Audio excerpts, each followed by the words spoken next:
আসে না, ঠাকুমার খুব চিন্তা, মাইয়াটা কেন আসছে না। আজ আমি ঠাকুমার হেব্বি খেতে গেছিলাম। ওর মধ্যে ফোড়ন দিয়ে দিয়েছো? রান্না চলছে, দেখো কত সুন্দর।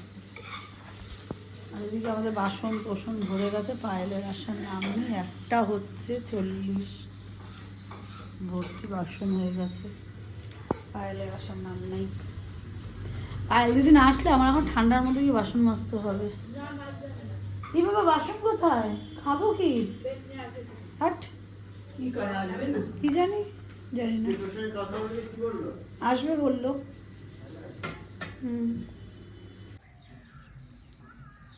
এতক্ষণ একটা শর্টস গেল, যেটা হলো বাবার চলে যাওয়ার দিনটা।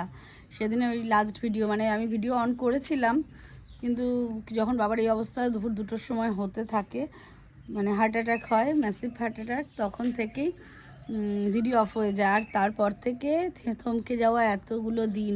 যাই হোক, আজকে থেকে আবার ভিডিও অন হবে, ভিডিও সমস্ত কিছুই হবে, কিন্তু যেহেতু ভিডিওর ইন্টারেস্টটা বাবার থেকেই পাওয়া, বা বাবা বেশি দেখাতো কি না ভিডিও কর ফটো তোল এইসব, সেই জন্য বাবার না থাকার জন্য আমি এতদিন পর্যন্ত ভিডিওটা অন করিনি।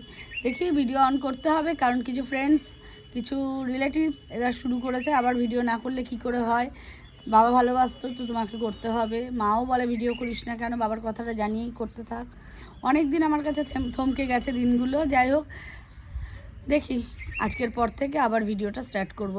এই ইনফরমেশনটা আমার অনেক দিন ধরেই দেওয়ার কথা ছিল, কিন্তু আমি দিতে পারছি না। কি বলবো না বলবো এটা একটা বলার কিছু নেই। কাছের মানুষ চলে যাওয়ার বিষয়টা না, যেটা যার যায় সে বোঝে শুধুমাত্র, আর যাদেরকে জড়িয়ে থাকি না তারা ছাড়া তো কেউ নেই। আমরা 4জন, মানে বোনেরা আসতো আমাদের বাড়িতে ঠিকই, কিন্তু আমি, বাবাই, মা আর বাবা 4জন, মানে একটা, মানে সারা দিনের একটা ফ্যামিলিটাই অন্যরকম ছিল। যাই হোক, বাবা ছাড়া তো অনেক দিন হয়ে গেল, এখন দেখি এইভাবেই তো চলতে হবে আমাকে এখন থেকে। মাথার উপর একটা বিশাল ছাদ ছিল যেটা চলে গেছে, আর মা তো নিজেই অসুস্থ, আর কি বলবো নতুন করে। যাই হোক, যেটা হবে দেখা যাবে পরে।